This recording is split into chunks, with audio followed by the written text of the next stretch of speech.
It's a great honor. Nice place. Very nice place. Mr. President, Mr. Prime Minister, Mr. Speaker, esteemed members of the Knesset and cherished citizens of Israel, we gather on a day of profound joy, of soaring hope, of renewed faith, and above all, a day to give our deepest thanks to the Almighty God of Abraham, Isaac, and Jacob.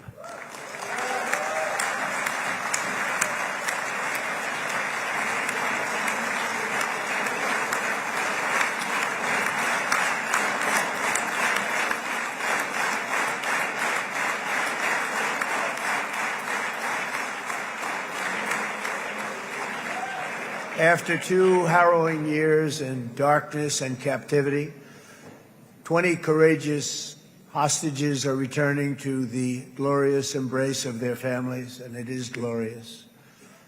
28 more precious loved ones are coming home at last to rest in this sacred soil for all of time. And after so many years of unceasing war and endless danger, today the skies are calm, the guns are silent, the sirens are still, and the sun rises on a holy land that is finally at peace, a land and a region that will live, God willing, in peace for all eternity.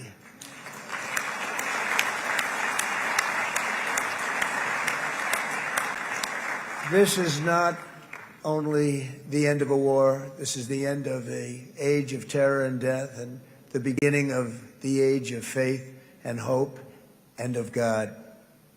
It's the start of a grand concord and lasting harmony for Israel and all the nations of what will soon be a truly magnificent region. I believe that so strongly. This is the historic dawn of a new Middle East. I want to express my gratitude to a man of exceptional courage and patriotism, whose partnership did so much to make this momentous day possible. You know who I'm talking about. There's only one, Prime Minister Benjamín Netanyahu. Bibi, please stand up.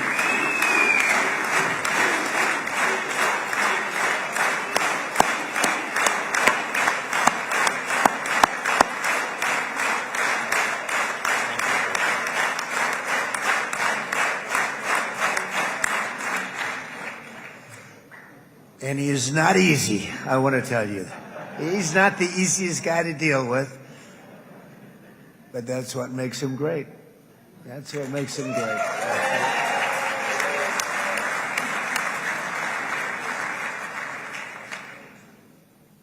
Thank you very much, baby. Great job.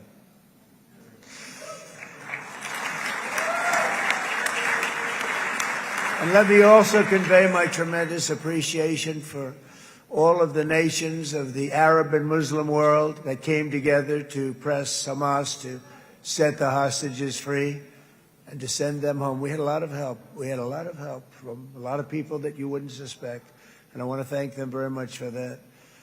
It's an incredible triumph for Israel and the world to have all of these nations working together as partners in peace.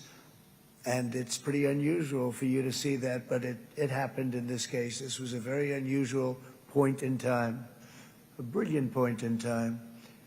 Generations from now, this will be remembered as the moment that everything began to change, and change very much for the better. Like the USA right now, it will be the golden age of Israel and the golden age of the Middle East. It's going to work together. I'd like to thank several great American patriots for their invaluable help in getting something done that almost everyone thought was absolutely impossible. We were wasting our time. So many people said, "You're just wasting your time." But we weren't, because we had talented people working with us, and we had people that love your country, and frankly, people that love the region. They love the Middle East. I want to thank my friend Steve Witkoff.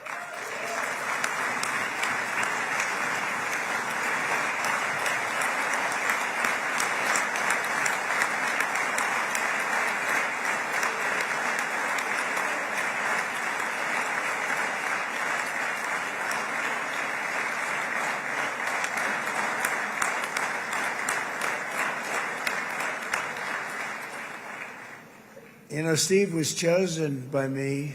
He never did this before, but I knew him as a few things. He was a great businessman, but I know a lot of great businessmen, to be honest with you. He had tremendous negotiating skills, but I know a lot of people that negotiate pretty well, although it is an art. But there are people that can negotiate pretty well. But most importantly with Steve, he's just a great guy. Everybody loved him. Everybody.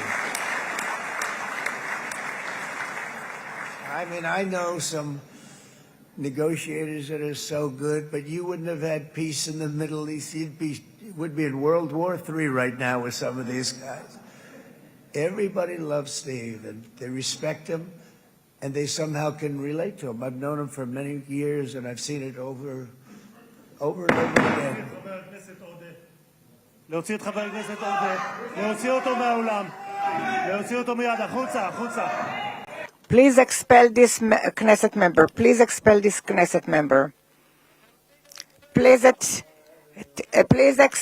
expel Knesset member Kasif out of the hall.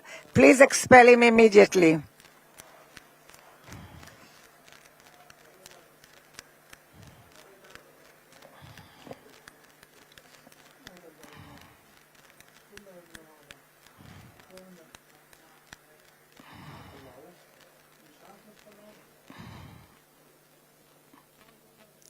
And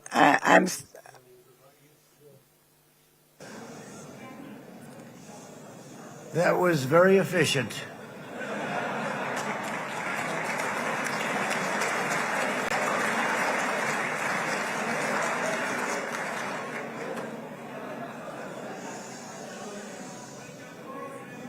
So back to Steve. He's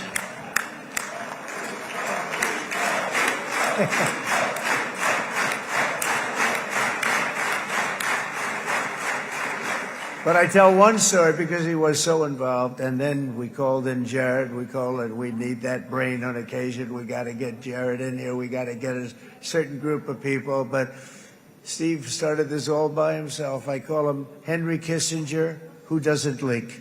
Okay? Henry is a big leaker. He leaked. Steve doesn't leak. Steve just wants to get the job done. He wants to do what's right. But I'll give you just a quick story because, as you know, he's working on the war with Russia and Ukraine, a war that would have never happened if I were president. A shame. 7,000 young soldiers a week are being killed. More than that this last week. It's a shame. It should have never happened. But it did happen, and we won the race, and I took over this horrible war that's been raging, and I thought it would be easily settled. I thought it was a hell of a lot easier than doing what we just did very successfully with Israel and a lot of other people.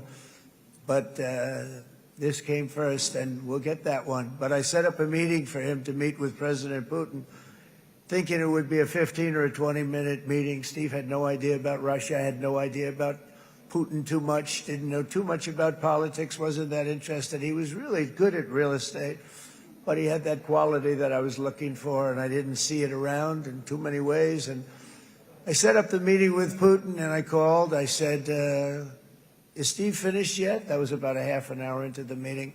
No, sir, he's not. He's still inside. This is in Moscow. I said, well, how's he doing? I don't know, sir. He's still inside. I called up an hour later. Let me speak to Steve. Sir, he's still with Putin. He's with President Putin. I said, wow, that's a long meeting, 1 hour. I called up an hour later, he was still with Putin. 3 hours later, he was still with Putin. 4 hours later, he started to get the word that he was going to be coming out soon. And in 5 hours, he came out. I said, what the hell were you talking about for 5 hours? And he says, just a lot of interesting things. We're talking about a lot of interesting things, including what he went in there for, but you can't talk about it for 5. You can talk about it for a certain period of time, and you know what you're getting. But that's a talent. That's a talent, where you can do that. Most people I'd send in, number one, they wouldn't be accepted. Number two, if they were, the meeting would last 5 minutes, and that's what happens with Steve. Everybody loves him. They love him on this side. They love him on the other side. And he really is. He's a great negotiator because he's a great guy. So thank you very much, Steve, very much.